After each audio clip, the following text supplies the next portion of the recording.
De retour sur le plateau de Bonjour d'Algérie, tout de suite avec nos invités pour parler de l'école privée. Et oui, c'est un sujet dont nous allons parler tout de suite avec Madame Ben Mansour Rachida, qui est vice-présidente de l'association ANEPA. Bonjour et bienvenue à vous. Et Madame Yamina Belaïd, chargée de communication de cette association. Alors bienvenue mesdames. Si on présentait déjà l'association ANEPA.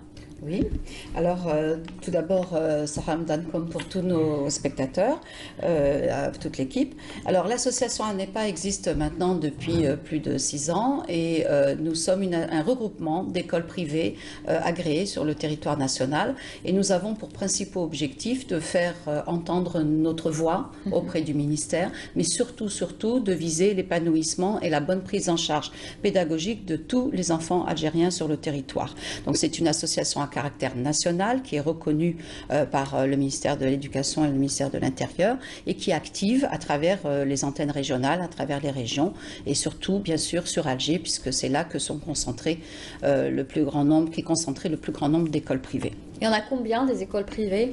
Alors sur le territoire national, au dernier chiffre, parce que les statistiques ne sont pas toujours à jour, on va dire, il y a à peu près 299 écoles sur le territoire national. Sans compter celles qui vont s'ouvrir cette année. Ah, il y en a d'autres qui vont s'ouvrir encore. Heureusement. D'accord. C'est bien, donc ça marche pour le privé, pour les écoles privées. Est-ce que... Ça ne marche pas pour le privé, excusez-moi, ça marche pour l'enseignement en Algérie. Non, attendez, là parce qu'on va rentrer dans un autre débat. Parce que là, vous parlez de l'enseignement. Pourquoi? Qu'est-ce qu'il a l'enseignement public? Non, les écoles privées sont là en partenariat avec le ministère de l'Éducation nationale. Donc ce sont des conditions qui vont de plus en plus être créées pour que l'élève algérien soit épanoui. Comme on vient de le voir justement pour la lecture, que ce soit pour l'élève qui est dans une école publique ou celui qui est dans une école privée. Voilà. Tout ce que nous cherchons, c'est améliorer les conditions. On n'est pas dans la rivalité publique-privée. Absolument pas. Très bien. Mais quelle est la différence, justement? Qu'est-ce que vous proposez, vous? Ce qu'on propose, c'est... qu'on ne pourrait pas trouver dans le public. Ce sont les mêmes choses, les mêmes objectifs que se sont fixés aussi les gens du ministère. Hein. On se rejoint sur beaucoup de points, sur beaucoup d'objectifs. C'est surtout l'épanouissement de l'enfant et sa bonne prise en charge, comme je disais tout à l'heure.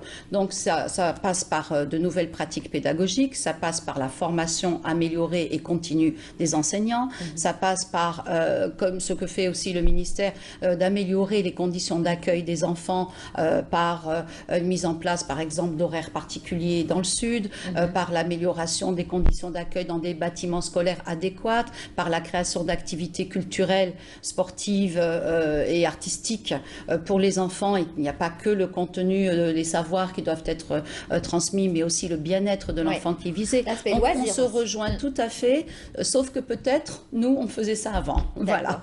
Très bien. La différence, elle est un petit peu là. D'accord. Alors, c'est vrai que vous organisez plusieurs rencontres afin de faire un petit peu la promotion de ce que vous faites, du programme. Alors, combien de rencontres jusque-là vous avez organisées? Alors, qu'on s'entende bien, là on parle du programme d'action de l'association, et non pas des programmes, ou du programme qu'on peut... Non, je parle de l'association. Voilà, c'est le programme de l'association. Donc c'est dans le cadre des activités de rapprochement pédagogique avec les écoles, dans un premier temps, se connaître, partager des expériences, partager nos échanges, nos pratiques, et surtout se connaître pour se rassembler et constituer, non pas une force de proposition, parce que là c'est la phrase bateau qu'on entend souvent, mais surtout une plateforme de discussion, puisque nous sommes les principaux interlocuteurs, l'ANEPA est le principal interlocuteur avec le ministère concernant l'enseignement privé en Algérie. Donc c'est très important pour nous de partager les mêmes valeurs, de développer une charte de déontologie, de partager des expériences pédagogiques et des stages de formation, des retours d'expérience, des expériences pratiquées, que ce soit à l'Est, à l'Ouest, etc. Et les rencontres donc que nous avons entamées depuis septembre 2015 vont dans ce sens. D'accord. Votre rôle en tant que chargé de la communication de l'association? Eh bien, je suis chargée justement d'informer tout le monde de ce qui se passe, de ce que nous faisons. Je suis chargée aussi du culturel dans l'association, puisque nous avons l'habitude d'organiser pour permettre justement à nos élèves de s'épanouir, de se connaître, de vivre autre chose qu'apprendre à lire, à compter et à écrire. Des festivals, des fêtes de fin d'année, des rencontres entre eux, des stages, comme nous venons de faire... nous venons de vivre justement, ça fait 2 jours à peine, une démonstration en mathématiques et nous avons réuni des parents d'élèves, des enfants et des enseignants des différentes écoles, parce qu'on travaille ensemble, on est dans le partage.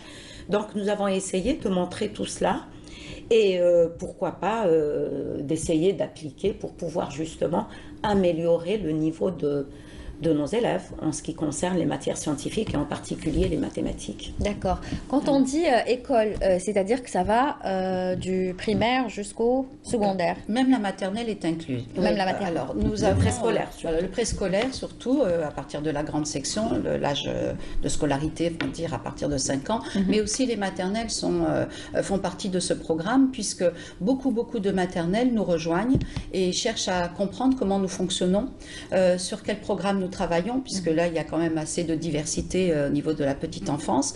Et il y a pas mal de méconnaissance aussi des pratiques scolaires.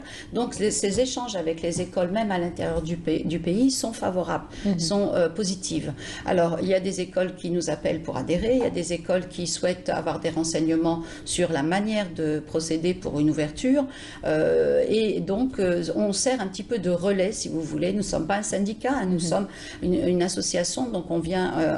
on répond aux besoins des écoles. Alors le rôle de cette caravane, on va dire, du bureau qui se déplace dans les régions, ben, c'est d'aller à la rencontre des écoles qui sont un petit peu isolées, qui ne savaient pas d'ailleurs, souvent on entend dire qu'elles ne savaient pas qu'on existait, qu'il y avait une association nationale. Donc, on parle des écoles privées. Des écoles privées, tout à fait, et qui sont heureux de trouver une entité, une représentativité pour pouvoir parler de leurs problèmes, pour pouvoir énoncer des propositions à soumettre au ministère et se rassembler sur des points communs. Voilà, donc on fédère les points communs.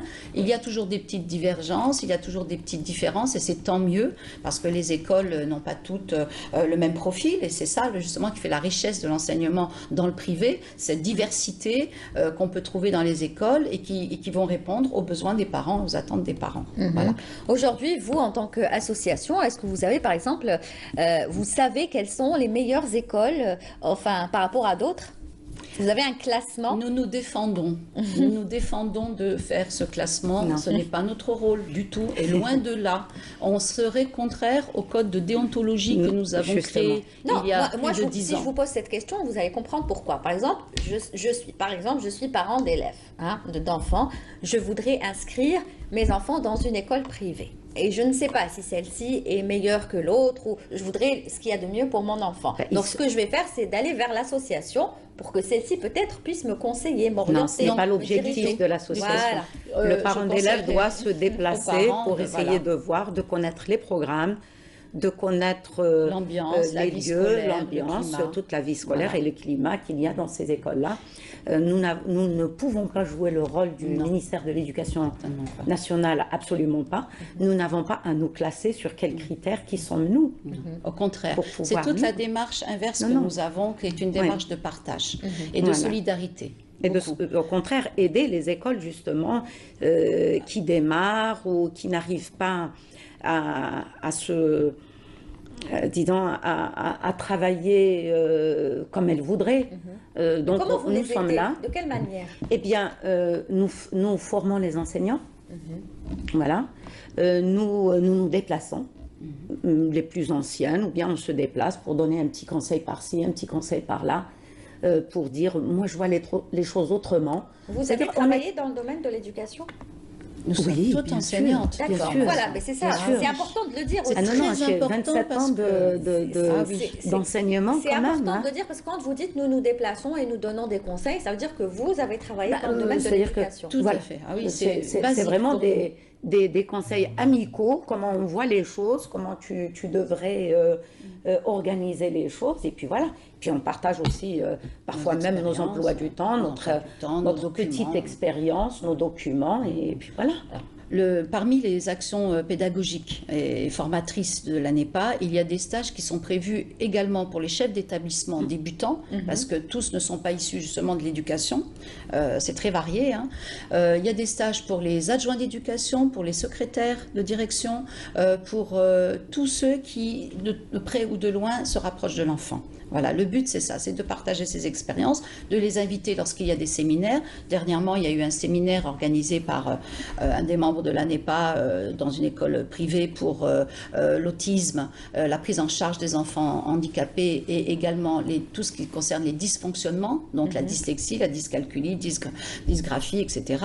Et donc c'est très important parce que nous répondons à un manque qu'il y a dans le système concernant la prise en charge des enfants à grande difficulté scolaire. Ouais. Et ça, c'est vraiment, si l'éducation privée, l'enseignement dans le privé ne peut pas compenser ce manque, c'est que on ne sait pas faire. Donc il faut faire, il faut savoir faire, il faut pouvoir les accueillir, il faut pouvoir proposer des nouveautés au niveau du ministère. Je pense notamment à des classes d'inclusion, comme ça existe en Europe ou en France, les fameuses classes CLIS. Elles existent, hein. Voilà. Elles existent, mais pas dans toutes les écoles publiques. Voilà, elles existent, il y en a.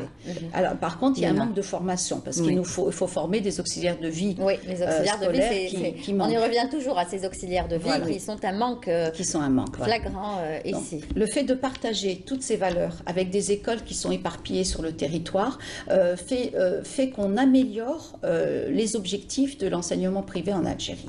Je pense que ce partage-là, il est indispensable par la base, pour ensuite arriver vers les objectifs communs que nous avons.